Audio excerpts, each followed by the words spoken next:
Bert Leahy. How you doing, Marty? Really appreciate you coming down. This morning, one of my neighbors told me she was down at the biggest Methodist church on the North Shore of Corpus Christi Bay, and she said her pastor gave 3 sermons this morning. All 3 sermons were about the Caller-Times article and Bert Leahy on the subject of overcoming greed with conscience. So I really want to thank you for coming down and doing what you did. It's good to finally get in touch with you and meet you in person. You know, the Caller-Times article gave kind of an overview, but there's a lot of detail that, you know, I guess for space considerations or interest considerations locally, didn't make it in there. I wanted to cover some of the nuts and bolts that they didn't have the space to cover. One thing in particular was, it struck me throughout the article they referred to David Stoddard, or what was it? Stoddard, yeah. Stoddard, yes. Which turned out to be Dave LeBeau. Right, and I'd like to just kind of go through how it is that we established that that was Dave LeBeau. I mean, first of all, how did you figure it was Dave LeBeau? Well, when I got the first phone call, it was at my house, a restricted phone call come up, and it was Dave saying it was Dave Stoddard doing reality TV in Corpus about high-profile people and stuff like that, and he said it was Stoddard. And then, obviously, I, read the article, went through the whole deal, what happened, and then I... The original article by Mark yeah. about a few weeks ago. Right. Yeah. And then after Dave wouldn't call me back and my image was on the internet and I was wanting to, get some clarification on kind of what I got into, that's when I contacted you via your blog, and then you're the one that told me that you didn't understand the Stoddard name, that it was LeBeau, and then we kind of confirmed through voicemails that it was Dave LeBeau / Stoddard. Right. Well, you saw images of Dave LeBeau on my blog. Right. That's the individual who represented himself to you as Dave Stoddard. Right. And then you brought your cell phone with you and played me the voice message of Dave LeBeau, or the alleged Dave Stoddard calling you, which clearly identified as Dave LeBeau, who I've talked to on a number of occasions. There's no mistaking that is Dave LeBeau. Right. That is the guy who hired you at the Pier 99. Right.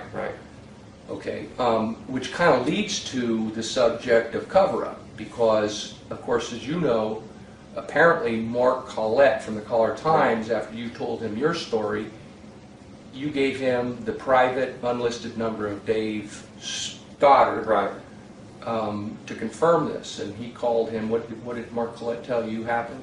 He said that he called him, and Dave picked up the phone and said, well, Mark said hello, and Mark says, Dave there, and Dave said, Dave who?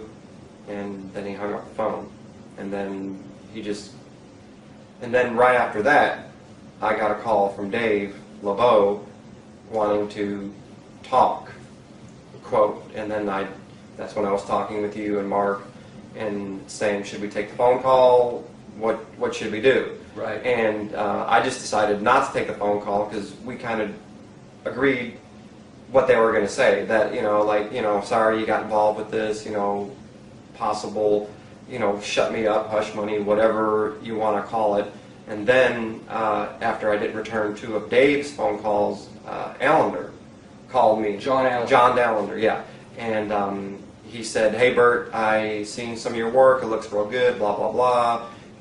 Give me a call. And then somehow I didn't save the message. I don't know what happened, but and then I called you because we realized they're trying to do damage control at this point. And my wife and I are at this point are like, we don't want to talk to Dave because Dave wouldn't give me any answers.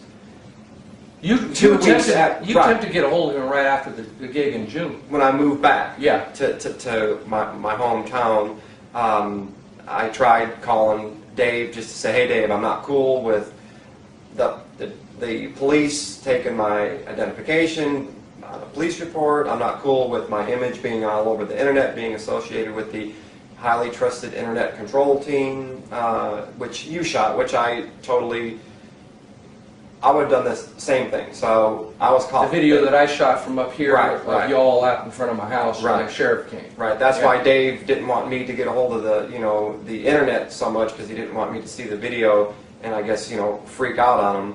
But that's when I gave Dave 2 opportunities to clear the air of. I was pretty upset with what happened, and that's when I contacted you on your blog and said, Marty, I'm the camera guy. I want to talk and clear the air. Okay, so how was it that Dave LeBeau steered you away from the internet?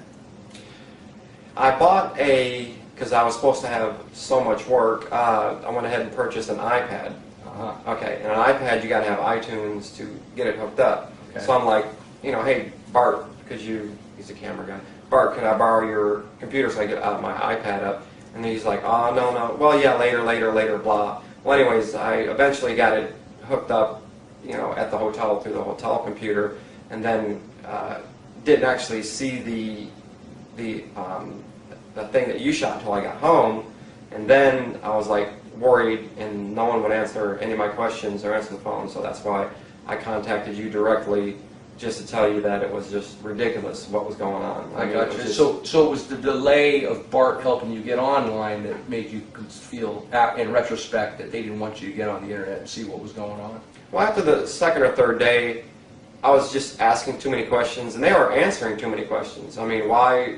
It's very interesting and deep what was going on, and I don't know if they would say that they were trying to keep me out of trouble or didn't want me to get in too deep, but I was just getting really kind of freaked out and confused. I just wanted to get out because they were just too secretive and just they kind of just cut me off because they thought I was asking too many questions. I got you. And so I want to go back to how we started this about the phone calls from Dave LeBeau and John Allender. Okay. Only after the Caller Times contacted them. And the same day, I think, or within a couple of 10 days with minutes. Allender, same within minutes for Dave Right, LeBeau. right. There was a 4 or 5 week gap between when you had attempted to get a hold of Dave LeBeau about your concerns, about you being on the internet, about what they were up to, which he would never return your calls. No. He disconnected from you Right. until he got a call from the Caller Right, Times. exactly. Because we had given I had given Mark his restricted phone number, and as soon as Dave knew that I was talking, then he wanted to talk. And it was just, they were just doing damage control, I'm sure. But, I mean, really, mainly, I just wanted to contact you and your wife and just say that I'm sorry that, I took part in something like this. I didn't go to video school to learn how to stalk people, but Dave definitely misrepresented himself and was very deceiving about this reality TV thing when it was just, like we said, in my opinion, a stockumentary. And I've done documentaries before, and this doesn't resemble a documentary in any way, shape, or form. They're just 24/7, Marty, just let's make his life miserable hell, kind of like what the article covered, and it was just to the point where it was just too intrusive for me to continue to stalk someone like that. Well, thank you for not continuing to do that.